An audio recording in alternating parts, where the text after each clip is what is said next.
Okay, hello students. सो हम लोग नया टॉपिक स्टार्ट किया था हमने, कौन सा, रिप्रोडक्टिव हेल्थ के बारे में। तो फर्स्ट चैप्टर के अंदर, फर्स्ट टॉपिक, क्या बोल रही हूँ मैं, फर्स्ट लेक्चर के अंदर हम लोगों ने क्या कंप्लीट किया था। फर्स्ट लेक्चर के अंदर हम लोगों ने RCH के बारे में पढ़ा था, है ना, जो कब अप्लाइड हुआ था, 1951 के अंदर। ठीक है, चलो इसके बाद में आपने क्या पढ़ा था, इसके बाद आपने पॉपुलेशन के बारे में पढ़ा था फर्स्ट लेक्चर। फिर सेकंड लेक्चर के अंदर हम लोगों ने बर्थ कंट्रोल के बारे में स्टार्ट किया था। तो बर्थ कंट्रोल में टोटल मैंने आपको 10 मेथड्स पढ़ाए थे, बट उसमें नंबरिंग में थोड़ा मिस्टेक हो गया था।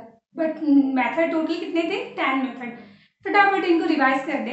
तो पहला आपने मेथड पढ़ा था फर्स्ट, कौन सा, natural method. And natural method में भी अगेन 3 टाइप होंगे। कौन कौन सा, सब फर्स्ट होगा rhythmic method, calendar method, second कौन सा था, विड्रॉल मेथड, क्वाइटस इंटरैक्टर्स, थर्ड कौन सा था, लिटेशनल एमिनोरिया। ठीक है, फिर सेकंड हमने पढ़ा था बेरियर्स के बारे में। तो हमने मेल बेरियर भी पढ़ा था और फीमेल बेरियर। फीमेल बेरियर के नाम क्या हो जाएंगे, पहला हो जाएगा फार्मिडोम, सेकंड हो जाएगा डायाफ्राम, थर्ड हो जाएगा सर्वाइकल कर्व, सर्वाइकल कैप, है ना, और फोर्थ हो जाएगा क्या, वॉल्ट। ये सारा क्लियर हो गया।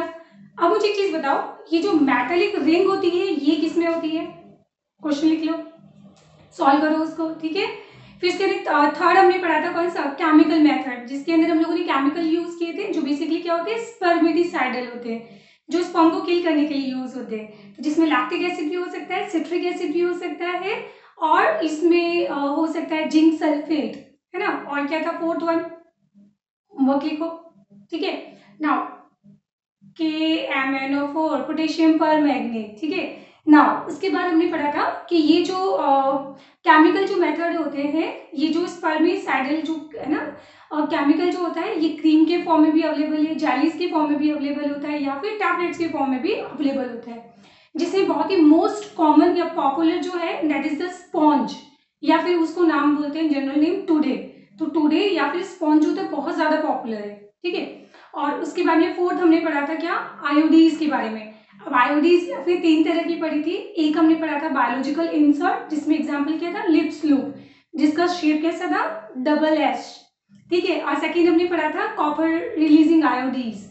एंड कॉपर रिलीजिंग आयोडीज में हमने क्या पढ़े थे, नहीं, 2 फंक्शन पढ़े थे, बट एग्जाम्पल खूब सारे पढ़े थे। तो एग्जाम्पल हो जाएगा इसके अंदर कॉपर टी हो जाएगा, और फिर कॉपर 200 हो जाएगा, कॉपर 250 हो जाएगा, मल्टी लोड 375, और एक हमने पढ़ा था कॉपर 7। सो बेसिकली जो भी नंबर होते हैं, ये एक्चुअली कॉपर का जो वायर होता है उसका डायमीटर होता है mm² के अंदर। क्लियर हो गया। उसके अंदर थर्ड हमने पढ़ा था हार्मोन रिलीज आयोडीन के बारे में, इंट्रायूटेराइन डिवाइस। ठीक है, और इसमें एग्जाम्पल क्या पढ़ा था आपने, तो यहाँ पे भी हमने 2 एग्जाम्पल पढ़े थे। एक हमने पढ़ा था प्रोजेस्टासॉर्ट, और जिसके अंदर क्या होता है, आर्टिफिशियल प्रोजेस्टेरॉन होता है, जिसको हम क्या बोलते हैं, प्रोजेस्टिन। एंड सेकेंड हमने पढ़ा था यहाँ पे एग्जाम्पल LNG20, और LNG20 में क्या होगा, लेवोनोगैस्ट्रेल। क्लियर हो गया, गैस्ट्रेल है, GESTREL है, गैस्ट्रेल। इतना क्लियर हो गया। तो ये आयोडीज कंप्लीट हो गई। फिर फिफ्थ हमने पढ़ा था यहाँ पे क्या, फिफ्थ क्या पढ़ा था हमने, तो फिफ्थ हो जाएगा यहाँ पे, मैं कैसे भूल गई, बहुत गर्मी हो रही है, रुक जाओ मुझे याद करने दो। फिफ्थ, तो फिफ्थ कौन सा था, लिखो तुम लोग खुद से नाम। ठीक है, 6 का नाम भी लिखो, 7 का नाम भी लिखो, 8 का नाम भी, फिर 9 भी हो जाएगा, और लास्ट हो जाएगा MTP, मेडिकल टर्मिनेशन प्रेगनेंसी हो जाएगा। ठीक है, चलो इसके बाद अब मैं आज आपको पढ़ाने वाली हूँ क्या, STDs के बारे में, सेक्सुअली ट्रांसमिटेड डिजीज के बारे में। तो नेक्स्ट हम पढ़ेंगे क्या, STDs, सेक्सुअली ट्रांसमिटेड डिजीज बोलते हैं, या फिर इसको बोलेंगे STI, सेक्सुअली ट्रांसमिटेड इंफेक्शन, या फिर इसको बोला जाएगा VD, वेनेरियल डिजीज, या फिर इसको बोला जाएगा reproductive tract infection. Oh my God, इतने सारे नाम। तो STD का नाम तो सब लोग जानते हो ना, मैं STI का फुल फॉर्म लिख देती हूँ, STI means sexually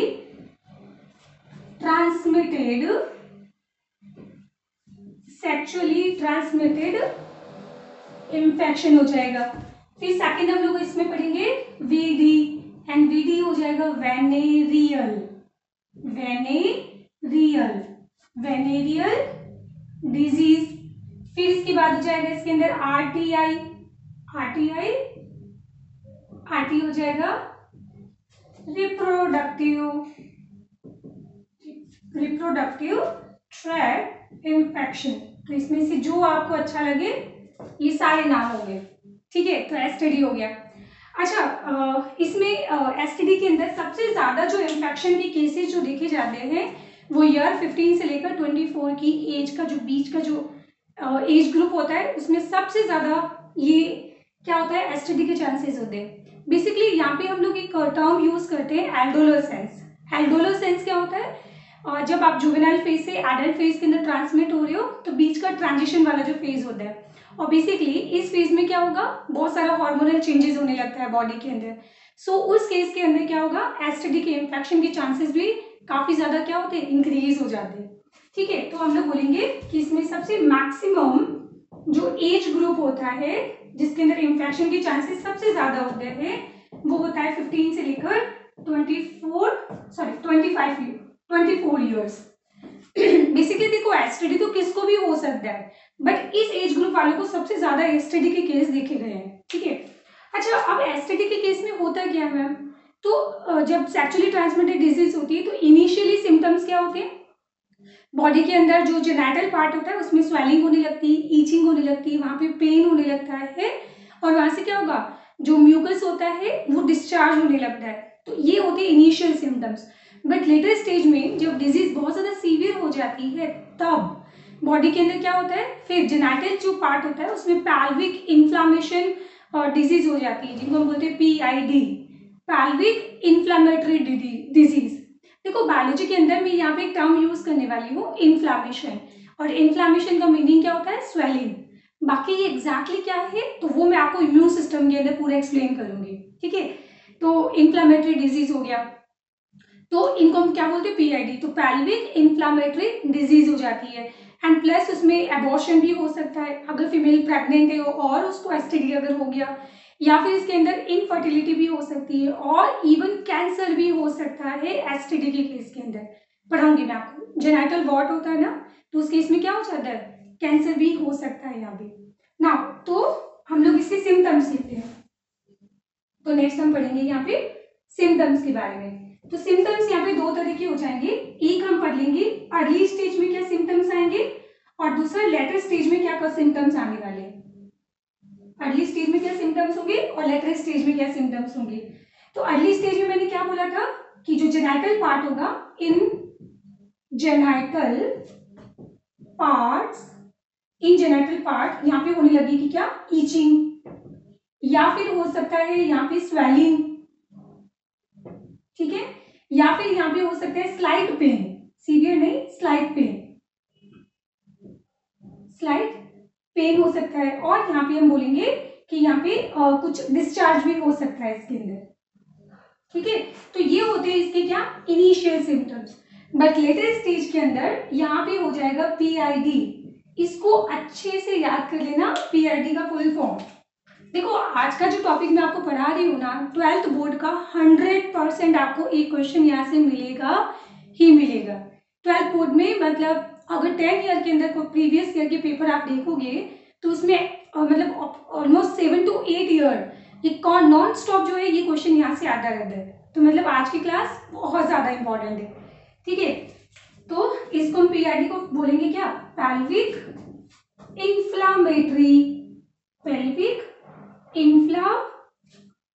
inflammatory disease, इन्फ्लामेट्रिक disease हो जाएगा यहाँ पे, ठीक है।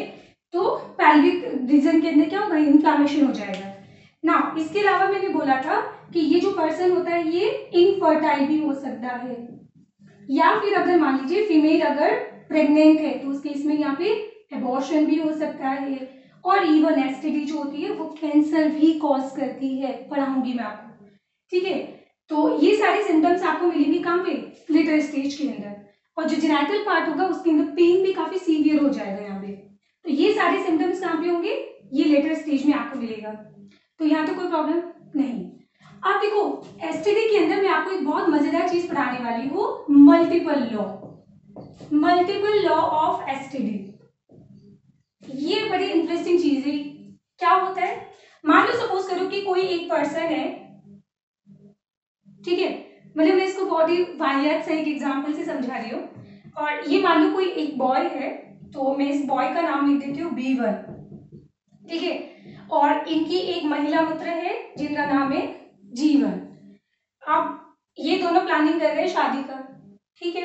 अब होता क्या है कि इस महिला मित्र की मान लो कि पहले से ऑलरेडी 2 बॉयफ्रेंड थे, जैसे B1 और जैसे इसको मैं लिख देती हूँ B2 एंड B3, और इसकी मान लीजिए पहले क्या थी, एक फ्रेंड थी और, तो इसको मैं नाम लिख देती हूँ G2। अब मान लो सपोज करो कि इनका ब्रेकअप हो जाता है और फिर उसके बाद में ये जो लड़की है इसका एक नया बॉयफ्रेंड बनता है जिसका नाम है B4। तो अल्टीमेटली अगर मैं इस B4 के बारे में अगर बात करूं तो पता है इस B4 को अगर देखा जाए तो कितने लोगों से इन्फेक्टेड हुआ। ये ओनली G1 से कांटेक्ट में नहीं आया है, ये इनडायरेक्टली B1 के कांटेक्ट में भी आया था, G2 के कांटेक्ट में भी आया था, B2 के कांटेक्ट भी आया था और B3 के कांटेक्ट में आया था। तो this is a multiple rules. क्या बोलेंगे, मल्टीपल्स रूल। तो एक से यहाँ पे क्या होंगे, 2 लोगों को इन्फेक्शन होगा, 2 से 3 लोगों को होगा, 3 से 4 लोगों को होगा। तो एक्चुअली इसलिए शायद आपने देखा होगा कि इंडियन लॉ के अंदर हमेशा शादी एक के साथ ही बोला जाता है ना, क्योंकि इसके पीछे बेसिक जो लॉजिक साइंस जो है ना, वो साइंस क्या है, एसटीडी को प्रिवेंट करना। जितने ज्यादा मल्टीपल जो पार्टनर होंगे, मल्टीपल पार्टनर के केस में क्या होगा, प्रॉब्लम ये नहीं कि आप मतलब उसके साथ में कांटेक्ट होने वाले हैं, प्रॉब्लम ये है कि वो पर्सन जितने लोगों के कांटेक्ट में हुआ था, तो बेसिकली आप जो है इतने लोगों के साथ कांटेक्ट में आने वाले हैं। तो दिस इज है ना मल्टीपल लॉ ऑफ एसटीडी। अब मान लो कि सपोज करो कि ये लड़का इसको आप, ये लड़की आपकी इसको बोलती है कि नहीं मेरा तो मैं मतलब सिंगल पार्टनर है ना, तो बट ऐसा नहीं है। किसी पर ट्रस्ट करके अपनी जिंदगी, मतलब मेरा कहने का मतलब ये है कि दूसरों के ऊपर क्या भरोसा करके आप अपनी जिंदगी को सेक्रीफाइस कर सकते हैं क्या। तो देखो एक होता है समझदारी और एक होती है चालाकी। इंसान को समझदार जरूर होना चाहिए, चालाक नहीं होना चाहिए, ठीक है। तो पॉइंट आप समझ रहे हैं ना मैं क्या बोल रही हूँ। तो ट्रस्ट तो बिल्कुल भी नहीं करना चाहिए इस केस के अंदर। चलिए जी, तो ये था मल्टीपल रूल ऑफ एसटीडी, शायद आपको क्लियर हो गया होगा। अब नेक्स्ट इसके बाद हम पढ़ते हैं कि यहाँ पे जो एसटीडी में आपको जो पढ़ाऊंगी, मैंने आपको क्या बोला था कि जो भी वायरल डिजीज होती है उसका अभी तक इन्फेक्शन मतलब उसका क्योर अभी तक नहीं है। ओनली जो बैक्टीरियल जो डिजीज है वो भी जब इनिशियल स्टेज होती है तब अगर आइडेंटिफाई हो जाए तो उसका क्योर पॉसिबल है, बाकी लेटर स्टेज में वो भी पॉसिबल नहीं है। अब तुम पूछोगे कि मैडम बैक्टीरियल डिजीज को कैसे ठीक करेंगे, तो कॉमन सेंस की बात है, बैक्टीरिया को मारने के लिए हम लोग क्या खाते हैं, एंटीबायोटिक ना। तो बेसिकली इसमें भी हम लोग क्या यूज करेंगे, एंटीबायोटिक ही हम लोग यूज करेंगे। इतना समझ आ गया। चलो तो आगे मैं आपको पढ़ाने वाली हूँ एसटीडी के बारे में। नाउ देखो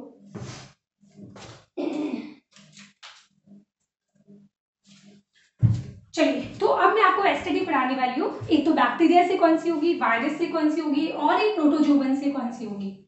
वेरी वेरी इंपॉर्टेंट, ध्यान रखना कौन सी बीमारी जो है बैक्टीरिया से हो रही है, कौन सी बीमारी वायरस से हो रही है और कौन सी बीमारी प्रोटोजोवन से हो रही है, ये आपको याद करना ही पड़ेगा। तो मतलब आज की क्लास तो ऐसे मतलब अच्छे से याद कर लेना, अच्छे से। नाउ हम बात करते हैं यहाँ पे बैक्टीरिया से स्प्रेड होने वाली क्या एसटीडी के बारे में। तो इसमें मैं टोटल आपको 3 एग्जाम्पल पढ़ाऊंगी। टोटल हम लोग यहाँ पे 3 बैक्टीरियल एसटीडी के बारे में बात करेंगे।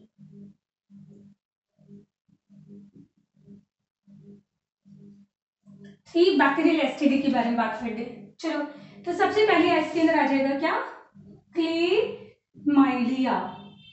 अगर आपने क्लास 11th में क्लेमाइडिया नहीं पढ़ा होगा तो मैं आपको बता देती हूँ कि क्लेमाइडिया बिल्कुल वायरस की तरह होता है।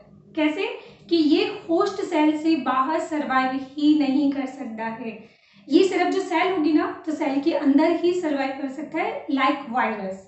तो क्या मैं इसको इंट्रासेल्यूलर पैरासाइट बोल सकती हूँ, क्योंकि ये सिर्फ सेल के अंदर प्रेजेंट होगा ना, और वो भी कैसा, ऑब्लिगेटिव इंट्रासेल्युलर पैरासाइट्स, इंट्रासेल्युलर पैरासाइट। इतना समझ आ गया। और बेसिकली इस डिजीज के अंदर क्लेमाइडिया को हम लोग बोलते हैं साइलेंट एसटीडी। अब ये साइलेंट एसटीडी मतलब, क्योंकि इसके जो फीचर्स होते हैं, इसके जो सिम्टम्स होते हैं वो दिखाई भी नहीं देते, सिर्फ इसका जो सिम्टम्स हमें पता चलता है वो यूरिन के अंदर पेन होता है, तो पेनफुल यूरिनेशन। तो वो तो नॉर्मली भी कोई अगर मान लो कि क्या होता है, यूरिनरी इन्फेक्शन जब होता है तब भी उस केस में हो जाता है, ठीक है। तो इसका कोई सिम्टम्स आपको पता नहीं चलेगा, सो दैट्स व्हाई इसको बोलते हैं क्या, साइलेंट एसटीडी के बारे में। तो पहले देखते हैं कि ये फैलता किससे, तो ये फैलेगा किससे, क्लेमाइडिया और ट्रैकोक्लेमाइडिया, एक मुझे याद आ जाएगा। तो हम लोग हाँ सिम्टम्स के बारे में बात कर रहे थे, कॉजेटिव एजेंट्स के बारे में पढ़ते हैं। तो कॉजेटिव एजेंट इसमें आ जाएगा अगेन कौन, क्लेमाइडिया ही वापस, ठीक है। और इससे जो डिजीज होती है उसको बोलते हैं क्लेमाइडियासिस। डिजीज का नाम क्या हो जाएगा, डिजीज का नाम हो जाएगा क्लेमाइडियासिस, इसके आगे मैं सिस लगा देती हूँ, क्लेमाइडिया, ठीक है सिस। तो नाउ देखो अब इसमें क्या प्रॉब्लम होती है, तो इसके सिम्टम्स मैंने क्या बोले थे कि इसमें सिम्टम्स हो जाएगा, इसका सिम्टम्स पेनफुल यूरिनेशन, बस ये सिम्टम्स होगा। बट ध्यान रखना ये एक्चुअली मेल के अंदर जो यूरिथ्रा वाला पोर्शन होता है एंड फीमेल के अंदर जो सर्विक्स वाला जो पोर्शन है उसमें क्या करेगा, स्वेलिंग। अब आप लोगों ने कभी सुना होगा टॉन्सिलाइटिस, टॉन्सिलाइटिस मतलब क्या होता है कि टॉन्सिल्स के अंदर स्वेलिंग हो जाती है। तो बायोलॉजी के अंदर कभी भी अगर टर्म यूज होता है आइटिस, ITIS, तो नाम के पीछे अगर आइटिस लिखा हुआ है इसका मतलब क्या होता है, स्वेलिंग। सो बेसिकली ये इंफेक्शन करेगा कहां पे, ये यहाँ पे इंफेक्शन कॉज करेगा एक तो मेल के अंदर और फीमेल के अंदर। तो मेल के अंदर ये इंफेक्शन करता है यूरिथ्रा के अंदर, तो ये हो जाएगा क्या, यूरिथ्रा में स्वेलिंग हो जाएगा। और ये कहाँ पे इंफेक्शन करेगा, सर्विक्स के अंदर। तो एक काम करते हैं, इसके नाम के पीछे लगा देते हैं आइटिस, तो यूरिथ्रा में आइटिस, यूरिथ्राइटिस, इतना समझ आ गया। और सर्विक्स में हो जाएगा क्या, सर्विआइटिस। तो सर्विआइटिस मतलब सर्विक्स के अंदर स्वेलिंग हो जाएगी, इन्फ्लामेशन हो जाएगा। इतना क्लियर हो गया। अब मैम इसका ट्रीटमेंट कैसे करेंगे, तो कॉमन सेंस की बात है, बैक्टीरिया है तो बैक्टीरिया को मारने के लिए क्या यूज करते हैं, एंटीबायोटिक। तो यहाँ पे ट्रीटमेंट के अंदर हम लोग यूज करेंगे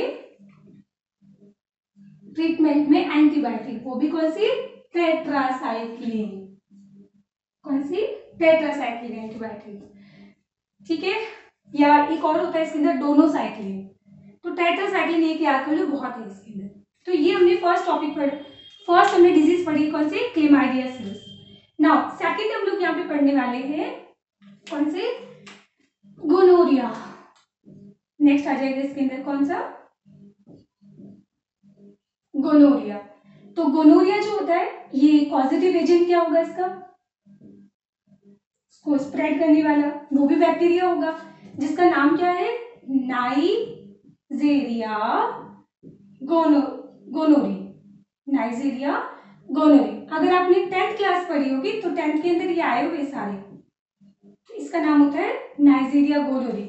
अगर एग्जाम के अंदर क्वेश्चन आता है और साइंटिस्ट का नाम लिखते वक्त अगर आप इसका जीनस का फर्स्ट लेटर अगर कैपिटल नहीं करते हैं और स्पीसीज का फर्स्ट लेटर अगर स्मॉल नहीं रखते और इनको अगर सेपरेट अंडरलाइन नहीं करते तो ध्यान रखना आपका अगर 1 मार्क्स का जो क्वेश्चन होगा एग्जामिनर उसमें सिर्फ हाफ मार्क्स देगा।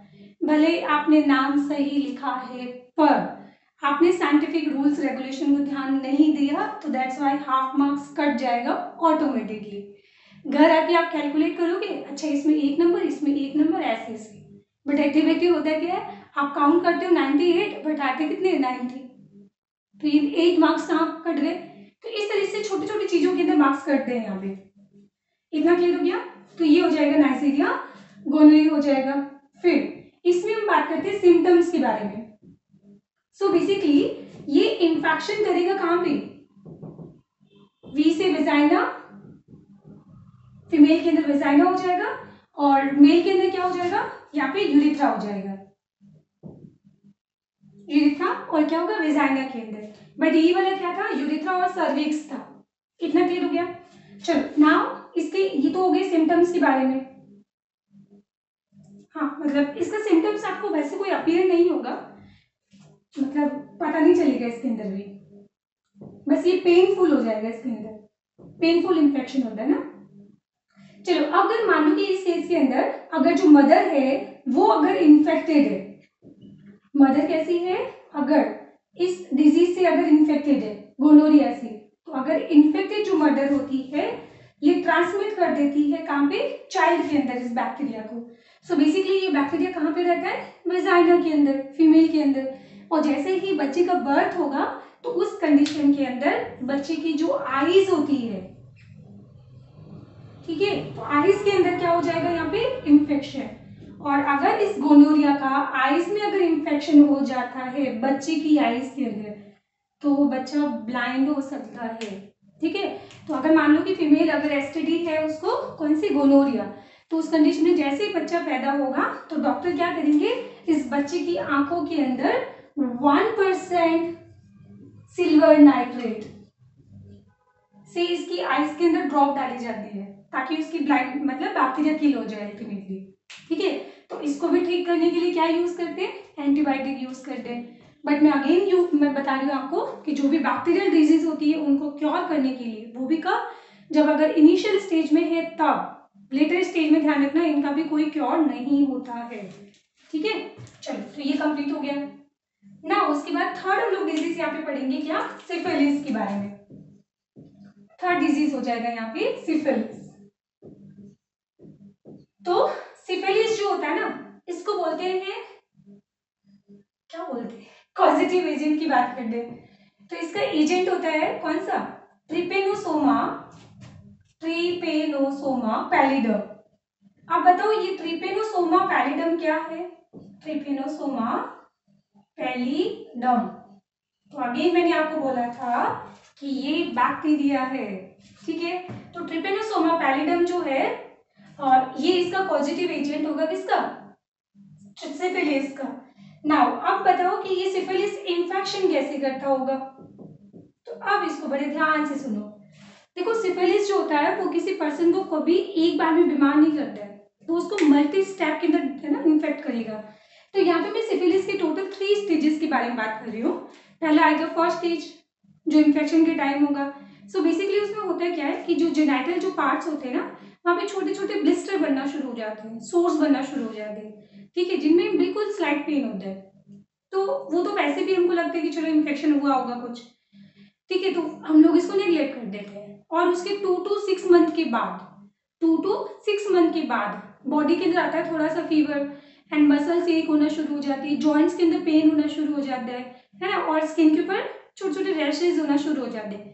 तब भी हमको लगता है कि नहीं चलो छोड़ो, कोई होगा ऐसे ही बॉडी फीवर आ रहा होगा, ऐसे है ना, जुकाम हुआ होगा, कुछ दर्द हो रहा होगा, तो हम लोग उसको नेग्लेक्ट कर देते हैं। फिर ये जनाब जो है वो साइलेंट हो जाते हैं 20 साल तक। हाँ, 20 ईयर तक इसका कोई सिम्टम्स नहीं होता है, और 20 साल बाद में जब ये वापस क्या करेंगे, अपने सिम्टम्स शुरू करेंगे, तो भयानक सिम्टम्स होते हैं। पर्सन ब्लाइंड हो जाएगा, पर्सन के अंदर हार्ट अटैक आ जाएगा, और इवन उसकी किडनी फेल हो जाएगी और उसको पैरालिसिस भी हो जाएगा। मतलब बहुत ही खतरनाक मौत होती है इस केस में। और अगर थर्ड स्टेज में अगर ये पर्सन पहुंच गया तब तो इसका कोई ट्रीटमेंट ही नहीं होता है। ठीक है, तो आप तुम बोलोगे कि मैडम इसका पता कैसे करें, तो जितना अर्ली स्टेज में हो तो इनका क्या करना चाहिए, टेस्ट करवाना चाहिए।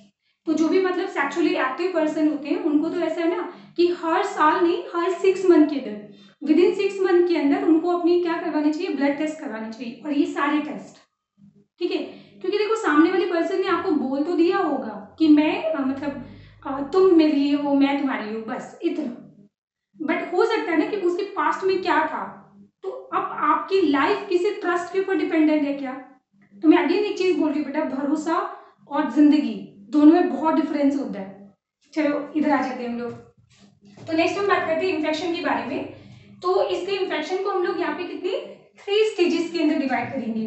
तो इसके अंदर आ जाएगा यहाँ पे फर्स्ट स्टेज, फिर इसके बाद आएगा इसके अंदर क्या सेकंड स्टेज, और फिर इसके अंदर आ जाएगा यहाँ पे कौन सा थर्ड स्टेज। चलिए जी, तो फर्स्ट स्टेज में क्या होगा कि जो जेनाइटल पार्ट होंगे वहां पे छोटे छोटे ब्लिस्टर्स होना शुरू हो जाएंगे, जेनाइटल सॉर्स होना शुरू हो जाएंगे, जिनको हम बोलते हैं चेंज, क्या सॉरी चांस, चांस नहीं बोलते, कैंक्री बोलते हैं, स्पेलिंग है इसकी ऐसी है ना, जैसे चांस होता है ना, तो चांस के अंदर आर ई लगा दो, पीछे ई के बीच में क्या लगा दो, आर लगा दो, पर इसका प्रोनाउंसिएशन होता है कैंक्री। तो ये जो जेनाइटल सॉर्स होते हैं इनको हम लोग क्या बोलेंगे, कैंक्री बोलेंगे, ध्यान रखना। तो कैंक्री कहाँ पे फॉर्म होती है, सिफिलिस के अंदर फॉर्म होती है। नाउ और उसके कितने महीने बाद, 2 to 6 मंथ बाद, आफ्टर 2 to 6 मंथ फिर बॉडी के अंदर क्या होगा, फीवर आएगा, स्किन के ऊपर रैशेज होना शुरू हो जाएंगे, स्किन रैशेज होना शुरू हो जाएंगे, फीवर होगा इसके अंदर, और जॉइंट पेन होना शुरू हो जाएगा, जॉइंट्स हो गए, एंड मसल्स होती है, यहाँ पे क्या होगा इसके अंदर पेन होना शुरू हो जाएगा। तो पर्सन को लगेगा हाँ ठीक है, जुकाम हुआ होगा और कुछ ऐसे नॉर्मल चल रहा होगा, बट इसके बाद में ये थर्ड स्टेज आता है कब, 20 years आफ्टर, 20 साल बाद।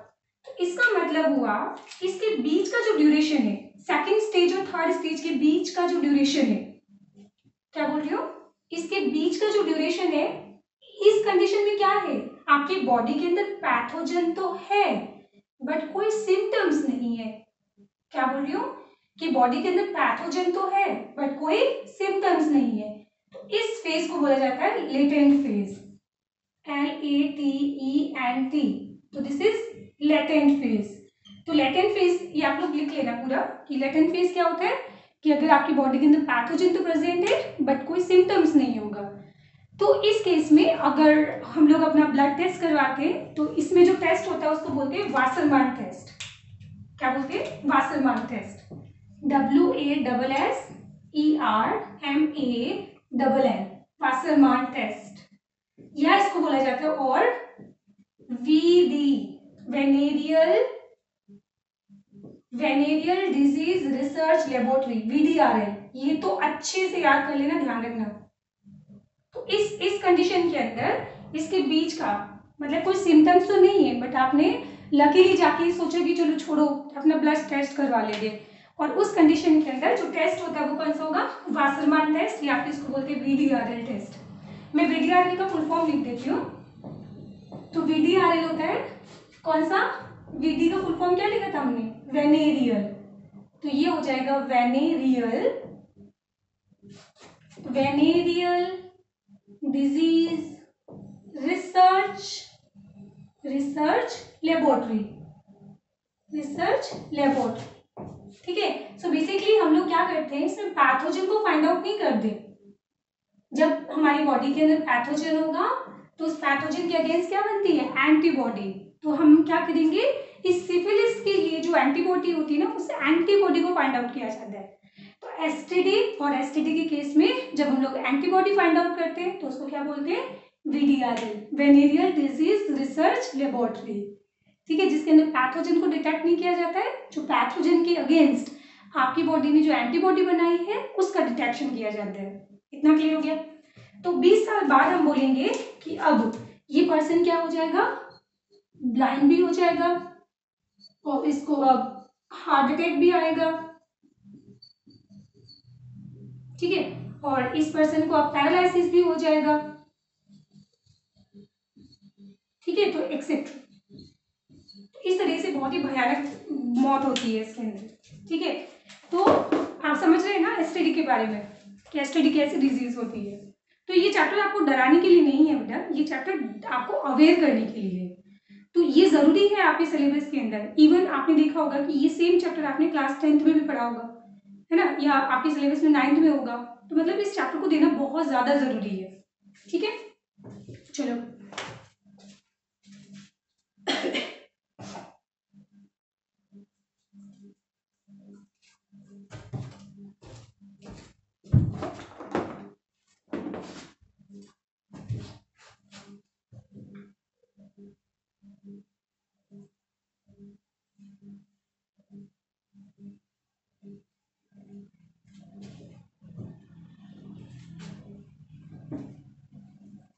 मैं जब तक बोर्ड साफ करूं तब तक आप डिजीज के नाम फटाफट बोलो।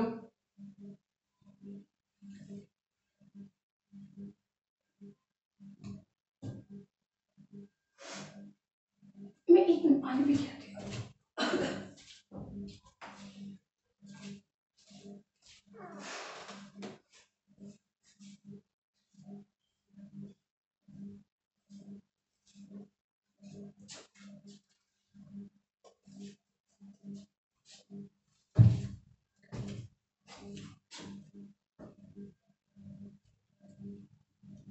एक मिनट, ये पॉजिटिव एजेंट कौन सा हो जाएगा? क्लेमाइडिया ट्रैकोमेटिस। तो ये क्लेमाइडिया ट्रैकोमेटिस है, फुल फॉर्म लिख लेना इसका ना, क्लेमाइडिया ट्रैकोमेटिस। तो ये हम लोगों ने कंप्लीट कर लिया कौन सा? बैक्टीरियल एसटीडी के बारे में। अब हम पढ़ेंगे यहाँ पे क्या? वायरल एसटीडी के बारे में। तो वायरस से कौन सी एसटीडीज होती है, जिसमें आप लोग एड्स तो सबसे इंपॉर्टेंट जानते ही हो। एक होता है जेनाइटल वॉर्ड और एक होता है जेनाइटल हर्पेस। ठीक है, तो ये मैं आपको पढ़ाने वाली हूँ। नेक्स्ट हम पढ़ेंगे वायरल एसटीडी के बारे में। ठीक है, तो वायरल एसटीडी के अंदर यहाँ पे हम लोग डिस्कस करेंगे कौन कौन से। एक तो मैं आपको पढ़ाऊंगी जेनाइटल हर्पेस, जेनाइटल हर्पेस। फिर मैं आपको पढ़ाऊंगी एड्स के बारे में। फिर मैं आपको पढ़ाऊंगी जेनाइटल वॉर्ड।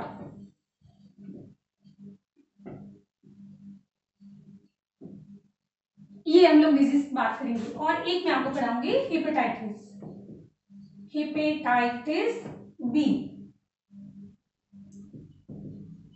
और ये कंप्लीट होने के बाद मैं आपको पढ़ाऊंगी कौन सी? बैक्टीरिया हो गया, वायरस हो गया, और उसके बाद मैं आपको पढ़ाऊंगी प्रोटोजोवन। हाँ, प्रोटोजोवन जो है वो भी एसटीडी कॉज कर सकते हैं। ट्राइकोमोनियासिस, इसका नाम क्या है? ट्राइकोमोनियासिस। एंड ट्राइकोमोनियासिस होता है, डिजीज पढ़ेंगे हम लोग ना। चलो, तो यहाँ से स्टार्ट करते हैं। तो ऑब्वियसली यहाँ पे जेनाइटल क्या है? हर्पिस। तो इसमें पॉजिटिव एजेंट क्या हो जाएगा इसका? तो यहाँ पे एजेंट हो जाएगा हर्पिस सिम्प्लेक्स वायरस। नाम क्या हो जाएगा? Herpes simplex virus. और वो भी कौन सा? टाइप 2 की बात कर रही हूँ, पढ़ाऊंगी अभी। फुल फॉर्म लिख देती हूँ पहले, हर्पिस सिम्प्लेक्स वायरस। ठीक है, और बेसिकली देखो इसके दो टाइप होते हैं। एक होता है टाइप 1 और एक होता है टाइप 2। टाइप 1 और एक होता है टाइप 2।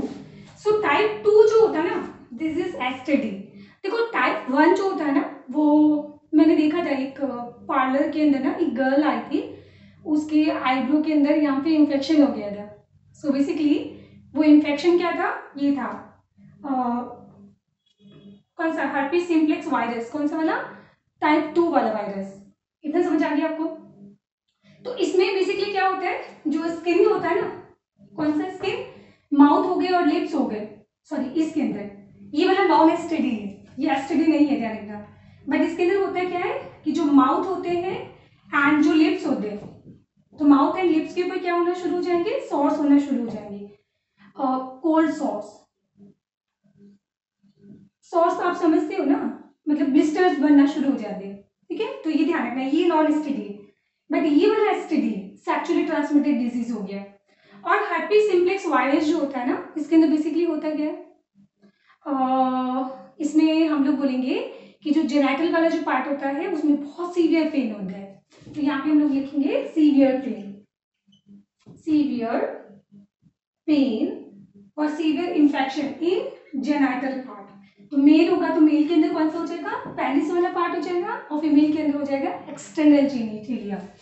तो जेनाइटल पार्ट्स, तो मैंने क्या बोला था? मेल के अंदर पेनिस के अंदर यहाँ पे क्या होगा? इन्फेक्शन हो जाएगा, पेन होगा, एंड साथ में फीमेल जो होता है उसके अंदर क्या? वल्वा, एक्सटर्नल जेनिटलिया क्या होता है? वल्वा। सो बेसिकली ये होता है क्या? Herpes simplex virus. और रही बात एड्स की, तो ये मैं आपको अभी ज्यादा नहीं पढ़ाऊंगी, क्योंकि इसके बाद है ना, बाद में हम लोग एक चैप्टर स्टार्ट करेंगे इम्यून सिस्टम वाला, तो उसमें मैं आपको पूरा एड्स का लाइफ साइकिल पढ़ाऊंगी। हाँ, उसमें वायरस का स्ट्रक्चर भी पढ़ेंगे, वायरस कैसे इन्फेक्शन करता है, और प्लस उस वायरस का ट्रीटमेंट होता तो नहीं है, बट हम लोग क्या कर सकते हैं, उसकी फ्रिक्वेंसी को मिनिमाइज कर सकते हैं, तो उसके लिए क्या ट्रीटमेंट हम लोग यूज कर सकते हैं वगैरह वगैरह ना। तो ये सारी चीज़, तो एड्स मैं आपको नहीं पढ़ाने वाली हूँ अभी, वो हम लोग इम्यून सिस्टम के अंदर पूरा डिटेल में पढ़ेंगे, ठीक है। तो अभी आप लोग ध्यान रखना कि एड्स जो होता है ना बेचारा, जो वायरस ना, एड्स डिजीज का नाम है, और वायरस कौन होता है, HIV, और HIV का फुल फॉर्म क्या है, human immuno deficiency virus. So basically ये वायरस बॉडी के अंदर, मतलब ये बहुत ही बदनाम वायरस है, ये बेचारा खुद से कुछ नहीं करता है, बट फिर भी हमने इसको बहुत बदनाम कर रखा है। ये वायरस खुद से कुछ नहीं करता है, ये सिर्फ और सिर्फ क्या करेगा, आपका जो इम्यून सिस्टम है ना उसको डाउन कर देगा, इम्यूनो डेफिशिएंसी। तो उस केस में क्या होता है कि जो एरे गेरे नत्थु खेरे होते हैं ना, जिनको हम बोलते हैं अपॉर्चुनिस्टिक, जैसे एग्जांपल हवा के अंदर बहुत सारे यहाँ पे क्या है, बैक्टीरिया भी है, वायरस भी है, पैथोजेंस, फंगस भी है, बट क्या वो मतलब पैथोजन कैसे, बहुत ही वीक कैटेगरी है, क्या अभी हमारी बॉडी में इन्फेक्शन कर सकते हैं क्या, नहीं, क्योंकि हमारा इम्यून सिस्टम क्या है, बहुत ही स्ट्रॉन्ग है ना। बट अगर मान लो कि HIV हो जाए, नहीं, एड्स अगर हो जाए, HIV तो पॉजिटिव एजेंट है, तो अगर एड्स अगर हो जाए तो ये पानी के अंदर, फूड के अंदर, हवा के अंदर, है ना, जो एरे गेरे नत्थु खेरे होते हैं ना, जिनको बोलते हैं अपॉर्चुनिस्टिक, तो ये जो अपॉर्चुनिस्टिक जो होते हैं ना एजेंट, पैथोजन, ये भी बॉडी के अंदर क्या करते हैं, डिजीज करना शुरू कर देते हैं। जैसे एक एग्जांपल बताती हूँ, जैसे मान लो कि इंडिया है, और इंडिया का अपना एक डिफेंस सिस्टम होता है, तो जब तक डिफेंस सिस्टम बहुत स्ट्रांग रहेगा तब तक ये गली के चोर, मतलब नुक्कड़ पे जो क्या बोलते हैं, गली में चोरियां करने वाले चोर कुछ कर सकते हैं क्या, नहीं ना। अब आप एक काम करो कि इंडिया का पूरा डिफेंस सिस्टम ही हटा दो, मतलब पूरी पुलिस स्टेशन हटा दो, आर्मी फोर्स हटा दो, तो उस केस में क्या होगा कि हमारे को गली के जो छोटे छोटे चोर नहीं होते, अब वो भी बड़े बड़े माफिया बन जाएंगे। तो बिल्कुल वो कंडीशन होती है कहाँ पे, एड्स के अंदर। तो आप समझ रहे हो ना, तो ये मैं आपको बाद में पढ़ाऊंगी पूरा। यहाँ पे हम बात करते हैं जेनाइटल वॉर्ड के बारे में। तो जेनाइटल वॉर्ड यहाँ पे होगा क्या, पैपिलोमा वायरस, इसमें एजेंट हो जाएगा इसका human papilloma virus, human papilloma virus. And आपको मैं जब इम्यून सिस्टम पढ़ाऊंगी, तो इम्यून सिस्टम में आपको मैं पढ़ाऊंगी कैंसर। तो एक होता है पैपिलोमा कैंसर, तो पैपिलोमा टर्म हम लोग किसके लिए यूज करेंगे, कैंसर के लिए, तो पैपिलोमा, पैपिलोमा, तो ये होता है human papilloma virus. So basically ये कैंसर कॉज करता है फीमेल के अंदर, तो जो उसका रिप्रोडक्टिव ट्रैक होता है, स्पेशली जो सर्विक्स होता है, सर्वाइकल कैंसर, वो इसकी वजह से होता है, जेनाइटल वॉर्ड की वजह से। और अभी रिसेंटली इसका वैक्सीनेशन भी आ चुका है, तो गवर्नमेंट ने खूब एडवर्टाइजमेंट भी दिया होगा, तो अगर आप लोगों ने मूवी से थोड़ा हट के कभी देखा होगा तो इसका एडवर्टाइजमेंट भी काफ़ी होता है ना, टीवी वगैरह में। तो इसका वैक्सीनेशन अभी आ चुका है, ठीक है, जेनाइटल वॉर्ड का। तो बेसिकली ये जो पैपिलोमा वायरस होता है, ये क्या कॉज करेगा, सर्विक्स, सर्वाइकल, ये वाला सर्वाइकल नहीं, सर्विक्स की बात कर रही हूँ मैं, तो ये होता है सर्विक्स कैंसर, ये कॉज करता है। तो ये बहुत ही डेंजरस बीमारी होती है फीमेल के अंदर। चलिए जी, फिर आ जाते हैं हिपेटाइटिस। तो हिपेटाइटिस आपने सुना ही होगा, हिपेटाइटिस जिसको हिंदी में बोलते हैं पीलिया, या और बोलते हैं जिसमें जॉन्डिस, हाँ मैं उसी जॉन्डिस की बात कर रही हूँ। बट उसमें हिपेटाइटिस के 3 तरह के, मतलब हिपेटाइटिस जो होता है ना 5 तरह का होता है, hepatitis A virus, hepatitis B virus, hepatitis C virus, hepatitis D virus, और एक होता है हेपेटाइटिस ई वायरस।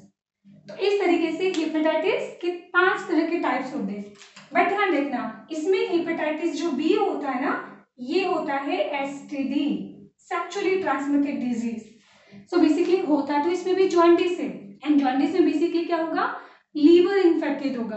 तो ये वाला जो एसटीडी है, हेपेटाइटिस जो बी है, वो लीवर को बहुत ज्यादा सीवियरली डैमेज करता है, और इवन नर्वस टिश्यू जो होते हैं उनको भी क्या करेगा, ये डैमेज कॉज करेगा, और उस केस में क्या होगा, पर्सन की डेथ भी हो जाती है। एंड यू नो जो अमिताभ बच्चन है ना, उसको ये है डिजीज हेपेटाइटिस बी।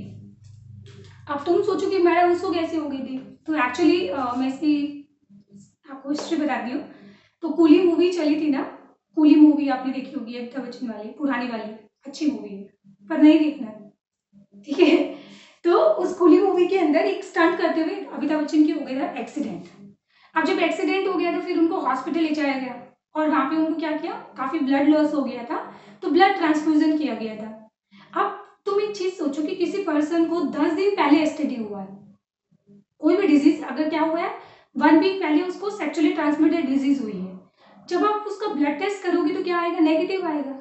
बट अगर सपोज करो कि ये पर्सन जो है अब ब्लड डोनेट करने आ जाता है, इसके ब्लड में पैथोजन तो है बट वो भी बहुत ज्यादा नंबर के अंदर नहीं है, तो उस कंडीशन में क्या होगा, आप जिस भी पर्सन को है ना ब्लड ट्रांसफ्यूज करोगे ना तो उसको क्या हो सकता है, एसटीडी हो सकता है। तो ऐसे ही अमिताभ बच्चन को हो गया था, तो जिसका भी उसको ब्लड ट्रांसफ्यूजन किया गया था ना, तो उसमें बेसिकली क्या हो गया था, उसको एसटीडी था ऑलरेडी, ठीक है। एंड जो मतलब मान लो कि ऐसे 7 डेज 10 डेज पहले ही हुआ था, एंड जब ब्लड टेस्ट हुआ तो उसमें नॉर्मल आया था सब कुछ, और फिर उनको अभी क्या हो गया, एसटीडी हो गया, कौन सा, हेपेटाइटिस बी वायरस। चलो तो ये समझ आ गया आपको। चलो तो ये हम लोगों ने खत्म कर लिया कौन सा। अच्छा एक और मैं जो इंटरेस्टिंग चीज बता देती हूँ, ध्यान रखना हेपेटाइटिस जो बी वायरस होता है ये अकेला ऐसा हेपेटाइटिस है जिसके पास जेनेटिक मटेरियल क्या होता है, डीएनए, बाकी इन सब का जो जेनेटिक मटेरियल है वो क्या होता है, आरएनए। और ये काफी एग्जाम के अंदर क्वेश्चन जो है वो रिपीट होता है, बहुत इंपॉर्टेंट टॉपिक है ये, मतलब इसके जेनेटिक मटेरियल से क्वेश्चन आता है एग्जाम के अंदर। चलो तो यहाँ तक समझ आ गया। उसके बाद अब हम पढ़ेंगे ट्राइकोमोनियासिस।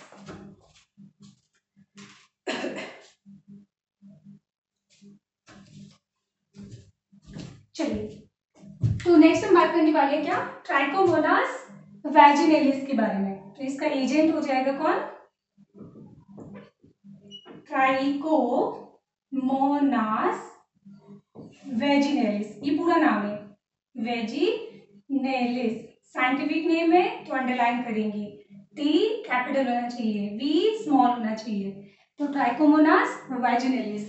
एंड ट्राइकोमोनास से क्या होगा, ट्राइकोमोनियासिस।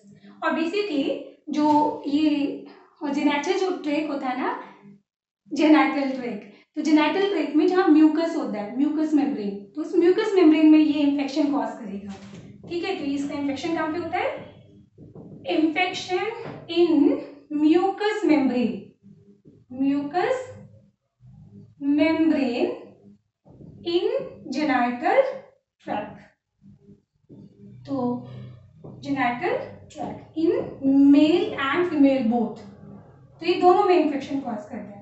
बट बेसिकली नाम क्या है, वैजिनेलिस, तो ये ज्यादा सीवियरली अफेक्टेड करता है किसको, वेजाइना, ठीक है। तो आपको ये चीज समझ आ गई। तो इस तरीके से ये सारा टॉपिक खत्म हो गया। अब मोरल ऑफ द स्टोरी लिख देते हैं कि ओनली मतलब जो एसटीडी होती है, वायरल एसटीडी, उनका कोई भी है ना ट्रीटमेंट नहीं है, ठीक है। एक बार अगर ये एसटीडी हो गई तो ध्यान रखना मरना पड़ेगा। मरना कौन चाहता है, कोई चाहता है मरना, नहीं ना। तो मतलब आप समझ रहे हो कि ये टॉपिक कितना सीरियस टॉपिक है, इसको लाइटली नहीं लेना है। लाइफ बहुत ज्यादा ज्यादा ज्यादा ज्यादा ज्यादा इंपॉर्टेंट है, ठीक है। देखो लाइफ पता है बर्डन किसको लगती है, जिसकी लाइफ में कोई गोल नहीं हो।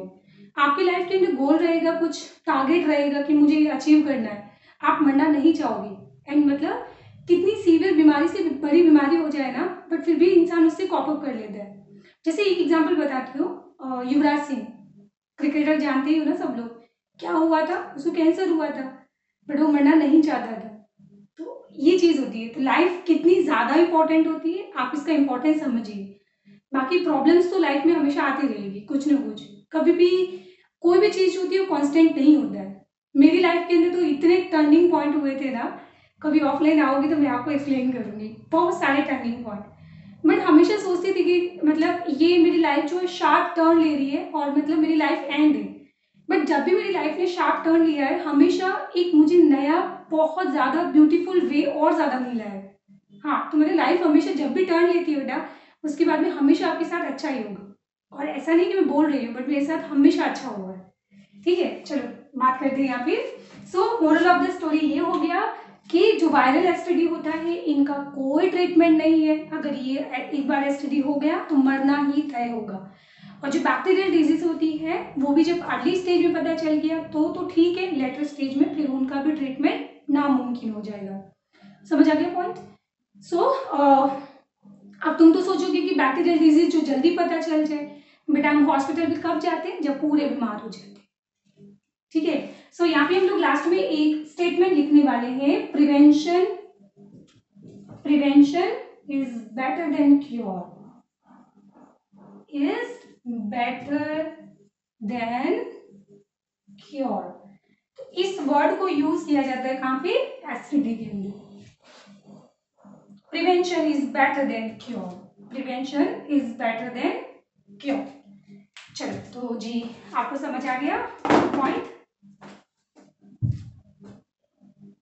ठीक है, तो बैक्टीरियल डिजीज पढ़ी थी हमने, वायरल डिजीज पढ़ी थी, और एक हमने पढ़ा था प्रोटोजोमल डिजीज। ठीक है, ये मैं 12th क्लास और नहीं 11th क्लास में जो भी बच्चे पढ़ रहे हैं ना, उनको ये मैं पढ़ा चुकी हूँ, और सिफिलिस में पढ़ा चुकी हूँ, और उनको गोनोरिया में ऑलरेडी पढ़ा चुकी हूँ। तो आप समझ रहे हो। तो 11th क्लास के बच्चे जो 12th में आ रहे हैं ना, जो अभी प्रिपेयर होकर 12th में आएंगे, बेटा वो आपको बहुत ही स्ट्रॉन्ग कॉम्पिटिशन देंगे। तो समझदारी इसी में है। देखो होता क्या है ना, टाइम के साथ में हर साल कंपटीशन बढ़ता जाता है। तो किसी के भी ऐसा, आई नो किसी के दिमाग में होगा नहीं, बट किसी भी दिमाग में अगर ऐसे गंदा ख्याल आ रहा है ना कि मैं नेक्स्ट ईयर ड्रॉप करूंगा और तैयारी नेक्स्ट ईयर करूंगा क्योंकि मेरी 11th खराब है। देखो आपको कौन सा 720 में से 720 लाना है। हाँ, आपको अपना टारगेट रखो 550 क्रॉस हो जाए, एंड 550 क्रॉस होने के लिए सबको सब कुछ आना जरूरी नहीं है। और आपको मैं इसलिए बोल रही हूँ बेटा, क्योंकि हर साल कंपटीशन जो होता है वो बढ़ता जाएगा। आप ऐसा मत सोचो कि अगले साल जब आप एग्जाम दोगे ना तो कंपटीशन सेम रहेगा, नहीं। जो 11th के बच्चे जो 12th में आएंगे वो आपको स्ट्रॉन्ग कंपटीशन दे सकते हैं। तो जितना जल्दी हो समझदारी के एग्जाम आपका क्लियर कर लो। ठीक है, टाइम वेस्ट नहीं करना। चलो बाय बाय, टाटा, जय हिंद।